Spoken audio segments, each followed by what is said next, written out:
The year is 2020, and in Dickinson, Texas, a group of astronauts is having a party with their loved ones to celebrate that they'll be leaving on the first mission to Mars soon. Woody and his wife Terry are happy that they'll be working together, while Phil is trying to score with any woman that will pay attention to him. Luke tries to cheer up his son, who isn't very happy about the fact his dad will be leaving for so long. Jim also comes to the party, although he's a bit late, and he, Woody, and Luke end up discussing the mission together. Jim is actually the most accomplished pilot among them, and the Mars mission had originally been his, but because of his wife's illness he had to interrupt preparations for the flight and Luke took over. Luke feels guilty because this had been Jim's dream, but Jim wishes them the best of luck.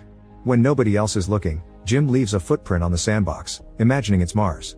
13 months later, the crew has landed on Mars. A remote control robot wanders around the planet, collecting information with its camera. Suddenly, the team spots a mysterious bright white formation 16 kilometers from their location, and analyzing it reveals it's not volcanic ash, but something more like ice. After reporting it to the International Space Station, they set out to investigate. Meanwhile, at the Mars Expedition Control Center, Jim and the rest of the crew watch a video feed from the team on Mars, hearing Luke explain that this mysterious phenomenon may be a groundwater discharge, which means they may have found a way to settle on the planet. Back to the team on Mars, they're arriving at the anomalous occurrence when suddenly, they begin to hear a strange low sound, which they mistake for interference from the rover. As they get closer to the mountain, the astronauts turn on the radar, which shows the presence of metal under the entire mountain. The team decides to check the formation again by increasing the radar power, but now the signal gets interrupted and there's complete silence, which leaves them very confused.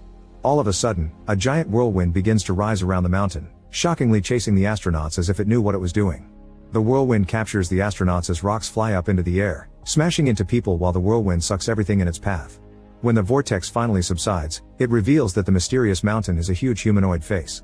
As a result of this incident, the space station detects an extremely powerful burst of energy and the crew has a meeting to decide what to do.